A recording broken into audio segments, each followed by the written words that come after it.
Hello and welcome to the Bearded Mystic podcast, and I'm your host, Rahul N. Singh. Thank you for joining today and for taking out the time to either watch or listen to this podcast. Today, we're going to be continuing on with our thoughts on the Bhagavad Gita, and we'll be exploring verses 31 to 38. Before that, if you would like to support the Bearded Mystic podcast, then please do sign up to the Patreon page. The details are in the video description and show notes below. It'd be really great if you can support the show and get some extra content.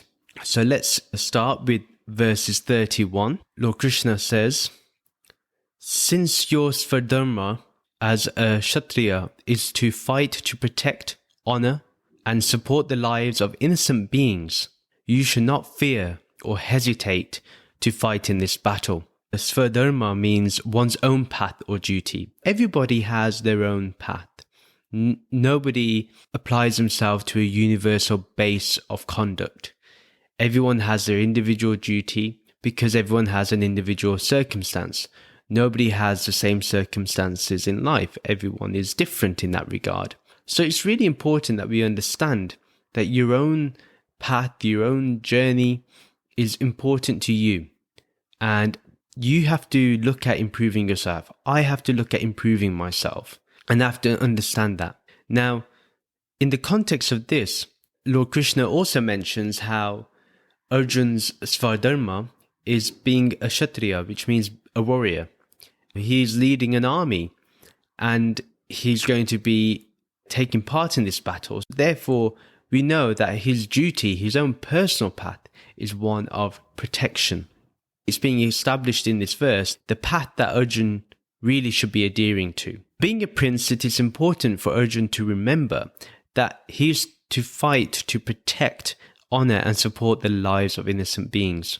This means that he must always support those that are oppressed, even if the system may favor us. For example, we may not want to be taxed as much, but we know that taxes actually help the infrastructure of the country. It helps those that are in poverty. It helps those that are struggling to make ends meet. It helps people. We see the positives. So if we do pay an extra bit of tax, we're not really going to be upset about that. But what tends to happen is, even though we may benefit from paying less taxes in terms of a personal point of view, but if you look at the overall picture, it's not so great. Therefore, this is an example we can use. Everyone looks to pay less taxes, but really the good duty of being a good citizen is to pay the taxes that you should pay. Regardless of whether the system favors us, we must always be there to protect innocent people, protect those that are being given hard circumstances that's beyond their control. Due to the battle, Arjun has a whole kingdom, and people are looking for his guidance, they're looking for his kingship, they're looking for him to lead them in life. Therefore, he shouldn't have any fear. If he has fear, then this is not going to be good for the kingdom. The kingdom will not be stable. It will always be in chaos or the fear of chaos. And remember, when this comes out into the collective, it only creates division, it creates frustration, and it can cause disturbance to the peace of that society.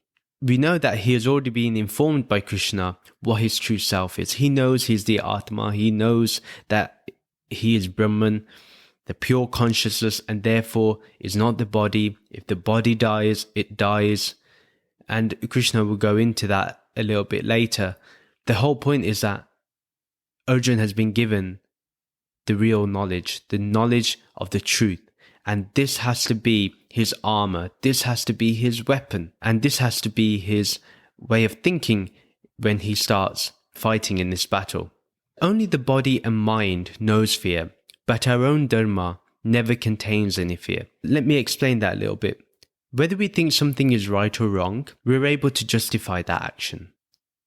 For example, we may claim that we're following our dharma to serve a certain purpose.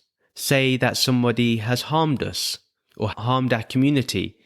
In that sense, we find that, yeah, we can create a riot, kill other people, and it can be justified. But actually, life has been lost. And attached to that life is innocent people who have now lost someone they loved. And that's why violence in any form is just not good. When you can talk to people, when you can have a conversation. If you have this full sense of purpose, for example, if someone doesn't accept your religion, you're going to kill them.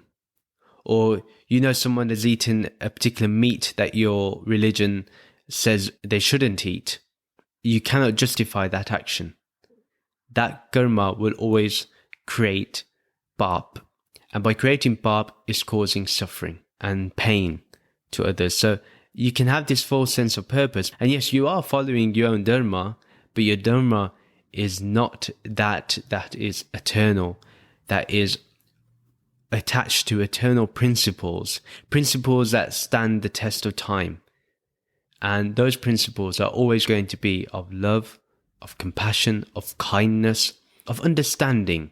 If there is no understanding, at least the attempt to try to understand. That is the path of Dharma for anyone and everyone, regardless of your race, regardless of your religion, regardless of what you believe, regardless of your gender. It applies to everyone. Arjuna should not hesitate in fighting in this battle. He has to remember that Duryodhana refused negotiation and never wanted to compromise. He has to remember this, that every action of compromise to stop this war was done. We must always follow this process of negotiation, of compromise, of debate, of discussion before we even think about harming other people. Arjuna has to remember that every avenue was explored and denied by Duryodhana. Therefore, he has to fight. We also need to remember that the princes were in exile. The kingdom was rightfully theirs. The kingdom does belong to them. And Duryodhana had no right over the kingdom. Therefore, it was illegal that he occupied the seat. He occupied the throne. He had taken over the throne that wasn't his. So Arjuna has every right to fight in this war, and is able to justify his action whenever it comes to being questioned. Krishna really is implying that Arjuna should understand that there is a purpose behind the war, therefore he should not hesitate. Just really emphasizing that. It's not that Arjuna has hatred or wants violence. He would rather have peace, but peace never prevailed. Therefore Arjuna has to make peace with the prospect of war, of battle, of killing the ones that he loves and respects. This is going to be tough for him, but let's understand that Arjuna has no hatred. This is important to understand and to really check ourselves with. That when we look at other people who do not belong to the same race, to the same religion, to the same gender, to the same sexual orientation, do we have hatred towards them? And if we do have hatred, we have to remember that this will eventually lead to violence. Tell me of one person that has had hatred and has not been violent. It eventually leads there, even if the violence is in thoughts. Arjuna is going to fight for his kingdom, but without hatred for his loved ones. There's going to be no hatred in his heart. This is important to understand. It's very important we understand this message, because this message will help us live a more fulfilled life and where we can live in harmony with other people. People like to claim that the Mahabharata as a story is about fighting for one's dharma. One level of that is correct, but it's also a journey towards harmony. And there's obstacles towards that harmony that happen. And then there's ways that they try to deal with the obstacles. Now, when the obstacle cannot be removed, then violence is considered as an option. But before that, it's not even considered. And this is what people need to understand. A lot of people have some crooked ideas about what dharma means and what adharma means. If you really want to defend the dharma, it's by being compassionate and understanding first, not by reacting and being silly in that reaction. We must never hesitate to help those that need our help. Let's remember that always. If we find that someone in society is being treated with disrespect, without honor, we must uplift them and raise that awareness in society. If some group of people are being harmed in society, speak to the government officials and get something done. Approach the law and get something done. Do not take matters into your own hands and think that you can justify hurting someone. You can't. Unless it's self-defense, then that's different. Otherwise, we must have a peaceful mind when it comes to dealing with others and dealing with people that have been oppressed by society. We must empower those that have been forgotten by society or harmed by society. We must always see people as people and not put labels on them. The reason why I say this is because once we put labels on people, we find new ways to hate others and harm others and have a lack of trust in others. I know people of a certain religion will never trust someone who belongs to an Abrahamic faith. What good is your religion if that is how you want to conduct your life? That shows to me that you've not really understood what our rishis and sages have mentioned in the past and have talked about. They talk from experience. I remember reading something today. Swami Vivekananda was talking about how the scriptures more or less have the same universal principles mentioned in them. And the wise person turned to him and said, pick up this book and go through it. And it was a book about when rain would fall and forecasted that. Then the wise man said to Swamiji, that now squeeze that book. Does any water come out of it? Swamiji said, no. No water has come out of that book. And the wise one said that you may read the scriptures, but until you have direct experience of the truth, those scriptures are just words. Like the words are in the forecast about rain, doesn't mean that rain will happen, doesn't mean that the book will create rain. It's just a forecast. It's just the experience of others and their guesswork. Likewise, the scriptures that we follow, they're just experiences. But until we experience it, we cannot validate it. And this is what we need to understand. This is Dharma, not some other crooked idea. This is the path of religion. I hope we understand this, because it's very important that when we're talking about Svadharma, your own path, that it has a universal approach to it, a universal principle. Verse 32, O Arjuna, the Kshatriyas who give up their lives while fighting for a noble cause are very fortunate. They are immediately transferred through the door of Devlok, a sublime realm where they spend their next life in joyful pursuits. Krishna here really is guiding Arjuna to understand that those that die for a noble cause are very fortunate. They're very blessed. Krishna understands that Arjuna doesn't have any desire for the kingdom. He's willing to give that up. And he doesn't desire gold, he doesn't desire wealth. And therefore, he must transcend those very ideas to fight for this noble cause, even to transcend the desire of not having those desires. He needs to transcend that. Why is the cause noble? As we established earlier, it's about protecting the innocent and giving them their rightful king in this kingdom. This is the whole purpose. Also knowing that Arjuna doesn't care for heaven, still Krishna tells him, by fighting for a noble cause, he would be immediately transferred to the heavenly abode of the Devas, the gods and goddesses. Think about this. What Krishna is addressing is the fear that could be possible. And what he's saying to Arjuna is that, do not worry. Even if you die, this is what's going to happen to you if you fight in this battle. This is my guarantee. This is what will happen to you, at least when you die. This is the least possibility that's going to happen. You're not going to go to hell. You're not going to face suffering. You're going to at least be in Devlok, in that heavenly realm. At the same time, he's telling him that you will experience great joy and will be in joy in the next life. The question that I was thinking about was, how do we label a noble cause? No matter how wrong Duryodhana was, he would be thinking he's fighting for a noble cause, right? This is exactly how he would be thinking. But in fact, as established in the last verse, it is a dharma.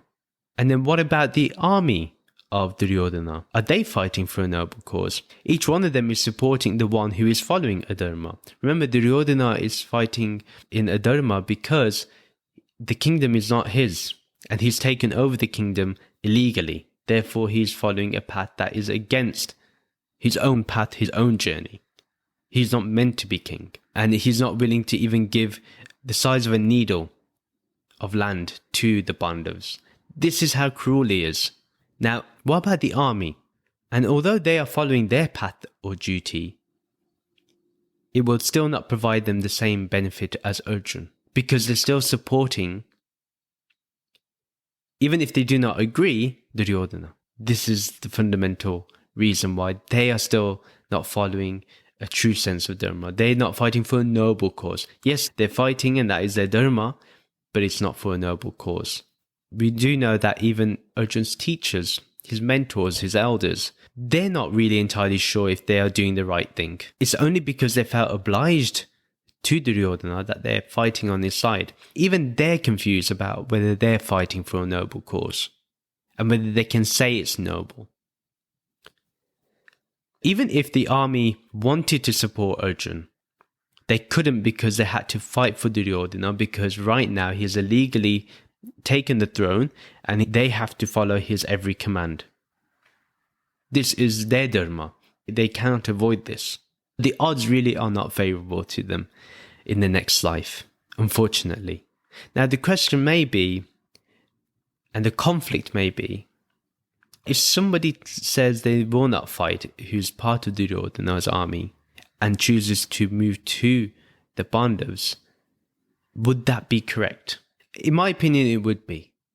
Because even though it's a dharma to follow the king, they can turn around and say, well, actually, for the righteousness of the kingdom, I'm going to side with Arjuna, even though I should be obliged to Duryodhana. And this is why the situation is very grey. It's not black or white. This is life itself. We have to understand there's good and bad to every action we do. But here, Arjuna is given a very black and white scenario, because there is a clear choice he has to make. But with other people, with the poor army that's fighting for Duryodhana, unfortunately, their situation is more grey. Yeah, subject to interpretation, and maybe subject to their karma that they do. Although Arjuna may be conflicted right now, he will not remain so with Krishna's grace. He has Krishna with him. He does not need to worry. But on the other side, they will always be in conflict. Once Arjuna is convinced about the knowledge of the Atma, he is not going to then have any conflict. The conflict will be removed because conflict is in the mind. But the other side, because they're in the thought of winning, they're not in the thought of balance, or they want a particular outcome. So they will always be in conflict in their heart, in their mind. And this is why it will not benefit them, as they do not know what the true side is. And they don't want to support the true side. Some of them won't. Some of them will support Duryodhana. Verse 33, but if you do not fight on behalf of Dharma in this battle, you will go against your own Svadharma and lose your fame and glory. At the same time, you will commit bhab, activities which produce pain, and that will lead to the bondage of negative cause and effect in future lives. Simply, Arjuna has to fight in this battle, as it will be going against a path that has been set for him. He will lose all fame and glory. Arjuna may not care for it, he may be unaffected by it, but it has an impact in the future. Because if he doesn't fight, then it will leave a precedent on what may happen in the future. For example, Duryodhana can end up becoming a dictator and claim that he is the rightful king and he is the only one that should rule. Anyone that challenges must be put into jail. He can do that then. But right now, Arjuna is setting something clear, that if there is something wrong, if someone has illegally taken the throne, you can fight them and you must battle them, because it's a matter of protecting the innocent. This whole reason why Krishna says the things he does in this verse is because Arjuna has been known to be the greatest archer. But this respect, this title would be lost because he would not be utilizing his legitimate training. Remember, he's been trained for this legitimately. Everything he's doing is legal. If he doesn't fight in this battle, he will not be utilizing that training. And this is what matters most. He will lose that fame and glory. People will not see him as the greatest archer. They will say, how can you be the greatest archer when you could not even fight for what was rightfully yours? And at the same time, Arjuna received a boon, a gift from Lord Shiva, a blessing. And this was because of his excellent skill and how he was equal to Lord Shiva in a battle over who killed the boar. Arjuna killed the boar, Lord Shiva challenged him, and Arjuna was equal to him. And therefore, Arjuna is no usual person. He's no usual archer. He's no usual person with Krishna by him. He has the blessings even of Lord Shiva. I want to also raise this, that this shows the equality between Shivji and Vishnu, because Krishna is an avatar of Vishnu. Look how Arjuna accepts this blessing, and Krishna allows him to accept this blessing. If Shivji was less than Vishnu, then this gift would not be accepted. It is established that Shivji and Vishnu are the same. If Arjuna avoids the battle, then he will be committing pap, activities that lead to pain and suffering. And this will keep him bounded in ignorance, as karma will provide the consequences of such action in future lives. So this is not just going to impact him in this life, or even the next life, but further lives too, because this conflict within him will play on. He will always be indecisive, and this will create havoc for him. Krishna is tackling this indecisiveness, so Arjuna can be convinced of what to do in life, convinced of his dharma, and therefore will not be bounded in ignorance. One should always respond when one sees the whole situation, and this is what Arjuna will do. Arjuna will see everything without any bias, with objectivity, and will see that the battle needs to happen. He needs to pick up his bow and arrow and start fighting. And this is how we need to be in life. See the whole situation before we even react. Take your time. Check the situation. Let the facts gather. Let law enforcement do what it needs to do. Let the situation play out properly. If you're dealing with something, say somebody has lied to you, somebody has stolen from you, let the situation unravel itself. Then do something. But just because you find someone has done something wrong, do not go straight to reacting when you do not know the full picture. We may pretend to think we know the full picture, but eventually we can turn out to be wrong. Unless you're willing to accept that you've been wrong, then it's okay. But majority of us, we do not feel this way. So it's best to respond instead of reacting. And this is why in our own lives, we must also remember that we need to look for compromise. We need to look for discussion, negotiation, and healthy debates before we even think about harming another soul. Even if the other person has done wrong, and maybe all the evidence points to them right now. But let the person speak. Maybe they have a situation which you do not understand. Therefore, it's best to make sure you do everything peacefully first before even thinking of hurting anyone. You know, if we did, there would be very little violence in this world because we will understand that it's unnecessary. If we harm others without fully understanding a situation, whether through words or through action, we are committing pap. Remember, there's action as an activity, and there's thought as an activity, and even intention as an activity.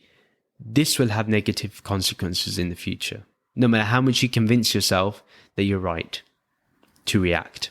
If a thought of reacting comes up, let it dissolve away. Don't give it attention. Verse 34, as a result of neglecting your Swadharma, in the future people will only speak of your disgrace on the battlefield, which will ruin your reputation as an upholder of Dharma. For an honourable person, such dishonour is a fate far worse than the death of their body. Look at the alternatives. At first we saw that Lord Krishna mentioned that you will automatically enter heaven if you die. And here he's saying, if you run away, this is what's going to happen to you. Dishonour is a fate far worse than the death of your body. Let's unravel this a little. If Arjuna believes that people will praise him for sticking to non-violence after all avenues towards peace were exhausted, then he is wrong. He is not right there. Yeah, every avenue was exhausted. Duryodhana was having none of it. He didn't care that he had illegally occupied the kingdom. He didn't care.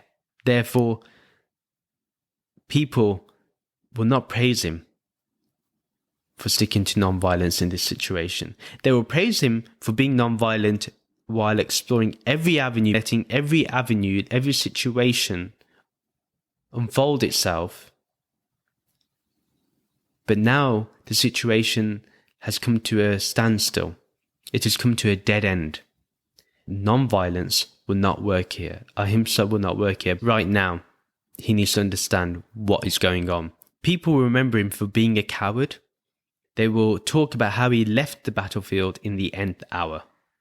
That's all they're going to remember. That's the memory that is going to stick. That's what the media of that kingdom is going to capture. People will not see him as the upholder of Dharma at all. He will be ridiculed. People will cuss him out. Yeah, they will ridicule him, criticize him. His reputation will be lost. If he thinks that his reputation is going to be maintained, Krishna is saying, don't even think this. You were meant to establish righteousness in the kingdom because you are the rightful king. But you're running away. So no, you will lose your reputation. People will create tales about how Arjuna allowed them to suffer. This is how they're going to see it. This is what people will remember him for. They will remember how he followed a path that was not his own. He was not to become a renunciant. His path wasn't of renunciation right now. It was one of action. Action isn't about fighting in this battle alone. Remember, he was also part of actions before that, which were avenues towards peace. Actions towards peace. Negotiation towards peace. Discussions towards peace. Debates towards peace. Remember, this was all the action prior to this war. Arjuna has to now be convinced the war is the only option now. Duryodhana didn't even listen to Krishna's pleas before the idea of war was even conceived. Just remember that. That even Shri Krishna himself pleaded to Duryodhana to at least divide the kingdom, do something, give them something. You can remain the king. But he didn't want anything of it. He wanted to make sure he had no enemies to his kingdom, that no one should fight for it. Now, war is inevitable because the kingdom belongs to somebody else. For someone as great, as loving, as compassionate, as honourable as Arjuna, dishonour would be a fate far worse than the death of his own body. Reason for this disgrace being worse for him than death is because he left the innocent. He left by not protecting those that needed him. Dying for protecting the innocent is noble, but escaping this war would be a bigger dishonor, a bigger disgrace. And Arjuna leaving this battle will be something that will never escape him. It will be the talk of the town. Even if they come across him as a renunciant, they will say, "You're that Arjuna who left his people?" He will always be giving snarky comments that will disturb his peace. So how can he renounce? Even his renunciation will create disturbance. This is what Krishna is telling him. This is what Krishna wants him to understand. Verse 35, the great warriors who previously spoke highly of your character and abilities will assume you left the battlefield out of cowardice. They will deride you and never again speak of you with respect. This is a simple verse to really understand, that his peers, his friends, great warriors, his teachers, even those in the opposition will feel that he left out of cowardice. They will speak of him in contempt. They will scoff at him. It's similar to being spat on. That's the feeling that people will have towards him. Nobody will speak of him with respect. This is because he didn't follow his dharma. Everyone saw Arjuna as one of the greatest warriors. This is what they perceived. This is what they saw. This is what they felt. But if he left, people would doubt that. They would even doubt their own experiences of seeing him. Even Duryodhana, who fully respects Arjuna as a warrior, even he would lose that respect. It would shock him that the great Arjuna left, but that Arjuna forgot his true purpose in this world, and therefore spiritual progress will also be lost. Like I said, how can he remain in peace and without conflict when people will be cursing him, when people will be condemning him and calling him a coward? He's known for being noble, and what he needs to inquire within himself is that what is noble in allowing innocent people to be ruled by a tyrant like Duryodhana? What nobility is in that? This is what he needs to inquire upon. It's the same with life. If something is wrong with society, we must speak up about it. If we see people being oppressed, whether we belong to that particular label and identity, it does not matter. If we see others oppressed, even if we belong to the identity or label of the oppressor, even then we must speak out.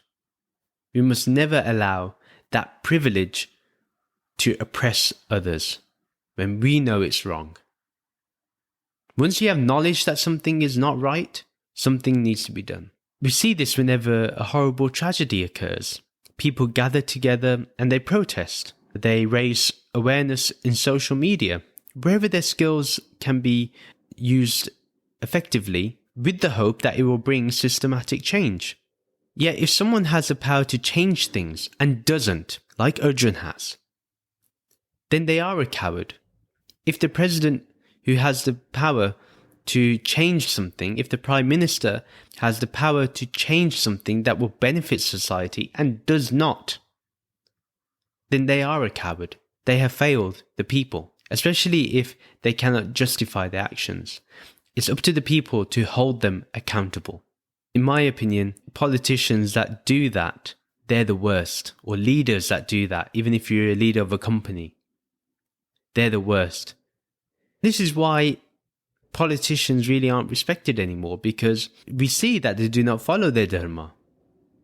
We see it. We witness it. And we know that they prefer to help the few at the cost of keeping the many bounded and insecure and subject to poverty and exploitation. How can politicians allow the 1% to get away with everything and then put laws in effect for the 99%? The 1% can get away without paying any tax, but I can't. I will have the IRS knocking on my door. But the 1%, despite it being public knowledge that they are not paying any taxes, it is still ignored. Arjuna is doing a similar thing here by not protecting the poor and innocent, by going against what he promised to do. And the promise was to be a warrior and to rightfully take his kingdom. We know Arjuna wanted to run away because of his love for those that wanted to kill him, that opposed him, willingly or unwillingly. Yet nobody apart from Krishna would understand this. If he ran away, No one else will understand this except for Krishna. Krishna knew that it was because of the sincerity of Arjuna's love that he didn't want to kill those that even wanted to kill him. But people will not see it that way. Krishna is reminding him about this, that only he would understand, no one else, because everyone is in conflict right now. Krishna isn't, because Krishna is the person that is given the knowledge, but at the same time is practicing that knowledge and has made that available, that option available to Arjuna. So for Arjuna, this will actually be pretty bad, because everyone else can turn around and say they didn't get the knowledge that Arjuna got.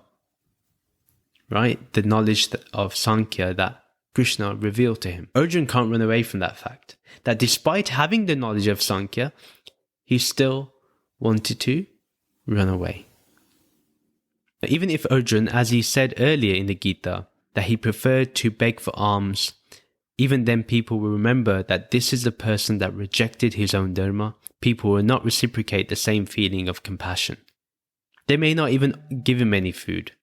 This may be the reality. Verse 36, Krishna continues, "Your enemies will also ridicule you with harsh words and denigrate your ability. As a noble warrior and protector of truth, what could be more humiliating for you?" Krishna is laying out what would be the case for Arjuna if he left. He's emphasizing it so that if Arjuna does leave, he cannot turn around to Krishna and say, "You didn't give me this information. You didn't tell me that people would disrespect me."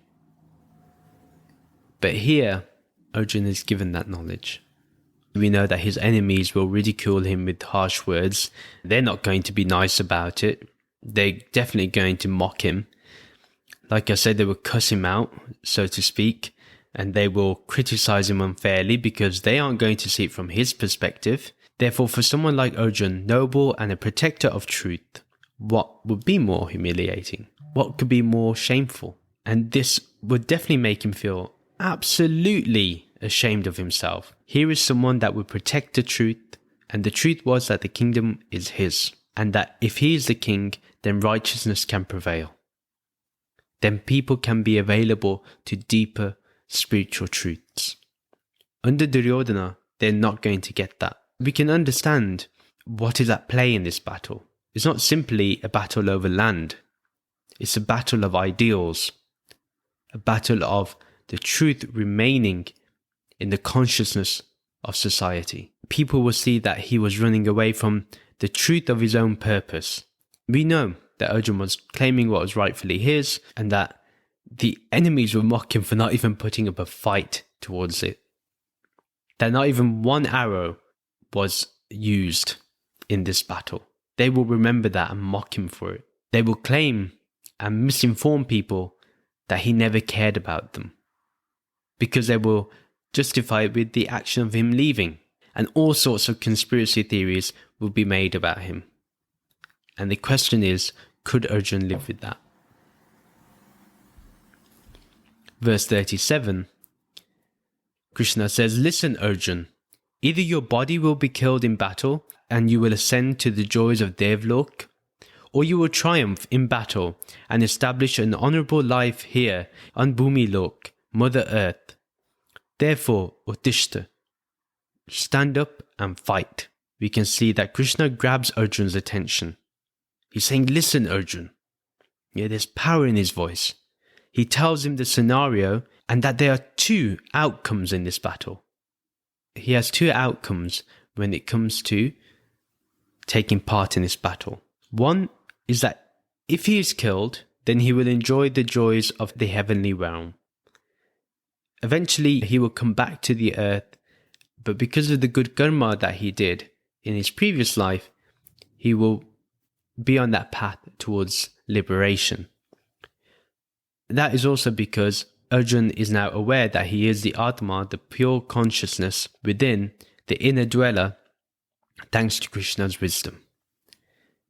But say Arjuna is not able to fully comprehend this message, then he will at least enjoy the realm of the Devas. He will still enjoy heaven.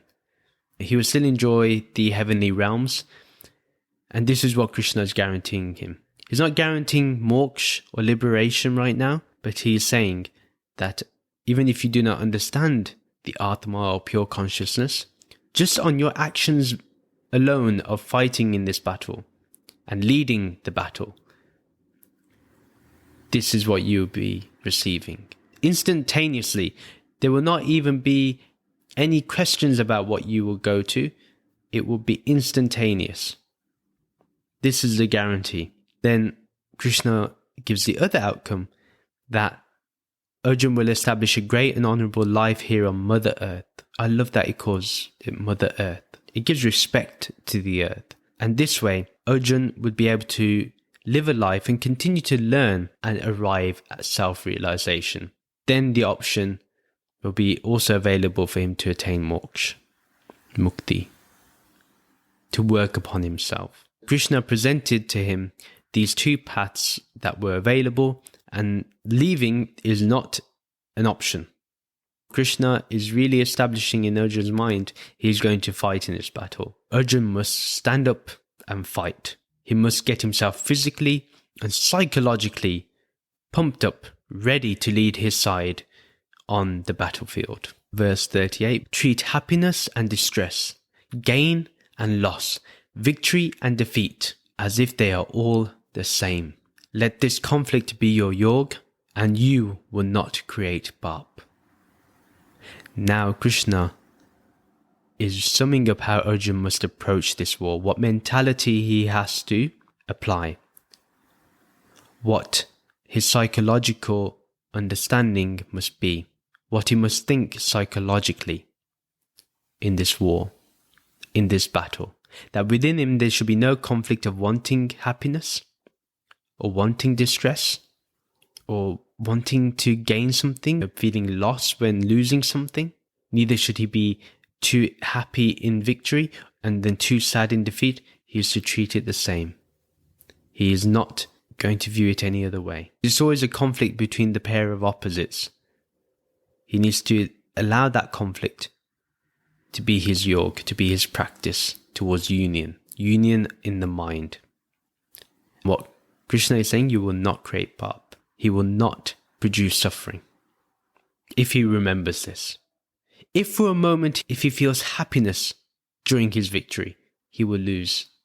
Then it will become pap, it will become karma. Arjuna needs to treat this battle as his yoga, his way of uniting with the Atma and fighting with the knowledge that the Atma is unaffected by all pairs of opposites. Arjuna has been given this wisdom, but Duryodhana has not been, and therefore Duryodhana will create pap whatever the outcome. But Arjuna won't, because he knows the Atma, which he is not going to be affected by anything. The Atma cannot hurt someone because it cannot be hurt. It cannot give pain because it doesn't feel pain. It doesn't feel happy, therefore it will not give happiness to others. It gives this peaceful serenity. This is true ahimsa. What Krishna has given to Arjuna, this knowledge, this Sankhya Yoga, is the real weapon, the real army, and that is the knowledge of the self, the Atma, pure consciousness. And Arjuna has to keep his sight towards doing what is right for as many people, the path that causes the least harm. This is what he needs to focus on. Harm is going to occur anyway, but he must commit to the action that causes the least harm. For someone established in Brahman, he doesn't have to worry about the actions of the body. He has to remember he is not the body. This body is going to be recycled. It does not belong to him. The Atma does not own the body. Therefore, he can be free of the body. As he knows that he is the Atma, pure consciousness, he will no longer fight to be victorious, nor will he fight to be defeated. He's just going to simply fight. He's going beyond every form of sense projection, because the Atma does not have any sense objects. Krishna guarantees that there will be no pap for him. no path created, no activities or actions that will lead to pain and suffering, as long as he maintains the understanding of his true self and continues to unite with that true self. So now we are at the end of this episode. Please do remember that a new episode is uploaded every Sunday. You can follow my social media accounts. You follow my TikTok account. I do create some extra content there. And also, I will be doing more live sessions there. And you can find my accounts details to all my social media accounts in the descriptions and show notes below. Please rate and review the podcast. Thank you very much for listening. Take care. Stay safe. Stay happy. Bye.